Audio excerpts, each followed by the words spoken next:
جن کو سیاسی جماعتوں کے حوالے سے جن کا کوئی پس منظر نہیں، کوئی تعلیم نہیں، کوئی ایجوکیشن نہیں کہ سیاسی جماعتیں کیا ہوتی ہیں، سیاسی نظریات کیا ہوتے ہیں، جمہوریت کیا ہوتی ہے۔ یہ وہی نوجوان نسل ہے جو جنرل ضیاء الحق کے دور سے جنہوں نے یونینز نہیں دیکھی، ان پہ پابندی تھی، جن کے ذہن میں نفرت ابھاری گئی پرانی سیاسی جماعتوں کے بارے میں، سیاستدانوں کے بارے میں۔ تو فوج کے اندر بھی یہ نوجوان نسل جو ہے وہ ایک قسم کا وہ یہ سمجھتی ہے کہ آئین کچھ نہیں ہوتا، ریاست جو ہے وہ فوج ہوتی ہے، اسٹیبلشمنٹ ہوتی ہے، اور ملک بچانا زیادہ ضروری ہے۔ ملک ہوگا، ریاست ہوگی تو آئین ہوگا، اگر ریاست ہی نہیں ہوگی تو آئین کا کیا فائدہ ہے۔ تو اس طرح کے فضول قسم کے نظریات جو کہ جس کو کہتے ہیں کہ غیر تعلیم یافتہ لوگوں کی سوچ جو ہے وہ پھیلائی گئی، اور آج وہی نوجوان نسل عمران خان کے کام آ رہی ہے۔ تو عمران خان تو اسٹیبلشمنٹ کے پرانے نظریے کو لے کر چل رہا ہے، لیکن اب اسٹیبلشمنٹ نے اپنا نظریہ بدل لیا ہے، اور اسٹیبلشمنٹ نے نظریہ اس لیے بدلا ہے کہ اب فوج کے ادارے کے اندر جب کسی بھی سیاسی جماعت کی حمایت کے جذبات پیدا ہوتے ہیں تو یہ قدرتی امر ہے کہ اختلافات ہونے کے باعث اسی ادارے کے اندر کسی دوسری سیاسی جماعت کے لیے بھی جذبات پیدا ہو سکتے ہیں۔ پھر آپ انہیں روک نہیں سکتے، پھر آپ انہیں یہ نہیں کہہ سکتے کہ نہیں پی ٹی آئی کے لیے تو آپ کی باتیں ٹھیک ہیں، ان کے لیے جذبات ٹھیک ہیں، لیکن مسلم لیگ نون کے لیے آپ کی بات نہیں کر سکتے، پھر آپ ڈسپلن نہیں قائم کر سکتے۔ شاید یہی وجہ کہ نائی کی دکانوں میں جہاں استرے اور کینچیاں پڑی ہوتی ہیں وہاں پہ سیاسی گفتگو سے پرہیز کرنے کا ایک نوٹس آویزہ کیا جاتا ہے۔ تو فوج کو بھی اس لیے سیاسی سرگرمیوں سے دور رکھا جاتا ہے، مگر اس بات کا ادراک اور اس بات کا احساس کچھ دیر سے ہوا ہے ہماری عسکری قیادت کو۔ بہرحال دیر آئے درست آئے، اور جو بات درست ہے اس کے ساتھ کھڑا ہونا چاہیے۔ اور اس بات کا احساس اس وقت ہوا ہے کہ جب 2018 کے الیکشن میں آپ ایک کرکٹ کے ہیرو کو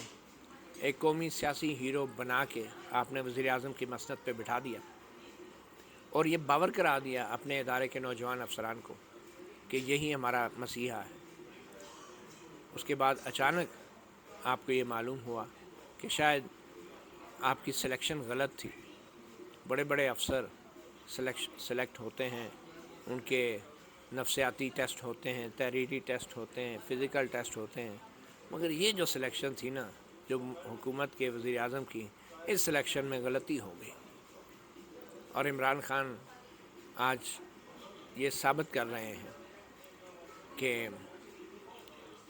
جو سلیکشن اسٹیبلشمنٹ کرتی ہے یا فوج کا ادارہ کرتی ہے اپنے حلف کے برخلاف، آئین کے برخلاف، سیاسی سرگرمیوں میں ملوث ہو کے، وہ سلیکشن کبھی درست ہو ہی نہیں سکتی۔ تو بات ہو رہی تھی کہ عمران خان تو فوج کا پرانا بیانیہ لے کے چل رہے ہیں کہ فوج نیوٹرل نہیں رہ سکتی، قومی سلامتی سے ہر چیز جڑی ہے اور ہم چپ کر کے نہیں بیٹھ سکتے، کرپشن کے معاملات پہ ہم خاموش نہیں رہ سکتے۔ تو عمران خان تو وہی بیانیہ لے کے آگے بڑھ رہے ہیں جو جنرل ضیاء الحق نے جس بیانیے کے ساتھ مداخلت کی تھی، اس کے بعد جنرل مشرف نے جس بیانیے کے ساتھ مداخلت کی تھی، اور اس سے پہلے فیلڈ مارشل ایوب خان نے جس بیانیے کے ساتھ مداخلت کی تھی۔ مگر اب شاید اندازہ ہو گیا ہے ہماری عسکری قیادت کو کہ یہ سیاسی بیانیہ اگر فوج جیسے ڈسپلن ادارے کے اندر آ گیا تو پھر فوج کے اندر بھی سیاسی اختلافات شروع ہو جائیں گے، اور خاص طور پہ عمران خان جیسا شخص جو اپنی تقریروں سے نفرت کے بیج بوتا ہے، جو اپنی تقریروں سے سیاست کو سیاست نہیں اور الیکشن کو الیکشن نہیں بلکہ ایک جنگ کی شکل دینے کی بھرپور صلاحیت رکھتا ہے۔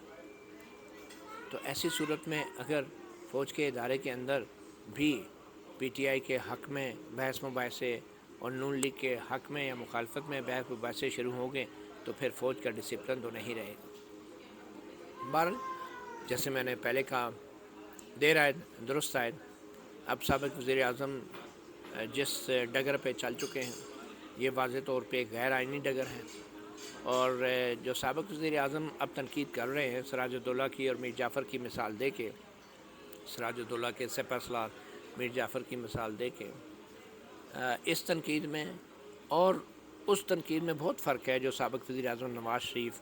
یا نون لیگ کے لوگ یا دوسری سیاسی جماعتیں 2018 کے انتخابات کے بعد کر رہی تھیں کہ فوج نے مداخلت کی اور آئین کی خلاف ورزی کرتے ہوئے سیاسی انجینئرنگ کی، پولیٹیکل انجینئرنگ کی، حکومتیں گرائی بنائی، یہ ان کے حلف کے برخلاف تھا، تو وہ تنقید آئین اور قانون کے مطابق جائز تھی۔ مگر جو تنقید اب عمران خان کر رہے ہیں وہ غیر آئینی اور غیر قانونی ہے۔ وہ فوج کو نہ صرف یہ کہ آئین کے برخلاف اقدامات پہ ترغیب دے رہے ہیں، راغب کر رہے ہیں، بلکہ فوج کے اندر بھی اختلافات کو ہوا دے رہے ہیں۔ کچھ لوگ یہ کہتے ہیں کہ ٹھیک ہے جی، پہلے بھی سیاستدان فوج پہ تنقید کرتے رہے، اب اگر عمران خان کر رہا ہے تو کیا ہے؟ بہت بڑا فرق ہے۔ عمران خان جو کچھ کر رہا ہے وہ غیر آئینی اور غیر قانونی اقدامات پہ ترغیب دے رہا ہے فوج کے افسران کو اور فوج کی قیادت کو کہ آپ نیوٹرل نہیں رہ سکتے۔ اب اگر اس جملے کے اوپر غور کریں کہ جب سابق وزیر اعظم کہتے ہیں کہ فوج کو کہ آپ نیوٹرل نہیں رہ سکتے، تو اس کا کیا مطلب؟ اس کا مطلب بڑا سادہ سا ہے۔ اس کا مطلب یہ ہے کہ چونکہ میں عمران خان،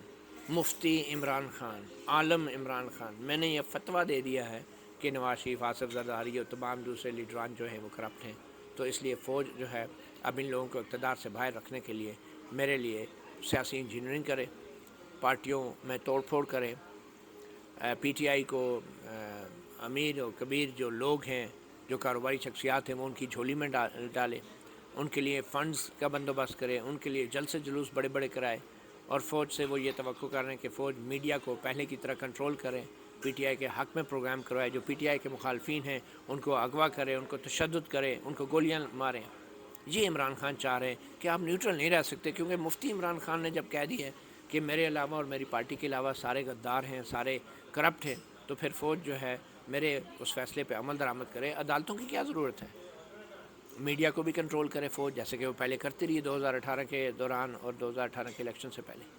تو یہ عمران خان چاہ رہے ہیں، تو کیا یہ جائز مطالبہ ہے؟ کیا یہ عمران خان کی جائز توقعات ہیں کہ فوج نیوٹرل نہ رہے؟ بھئی نیوٹرل نہ رہے تو کیا کرے؟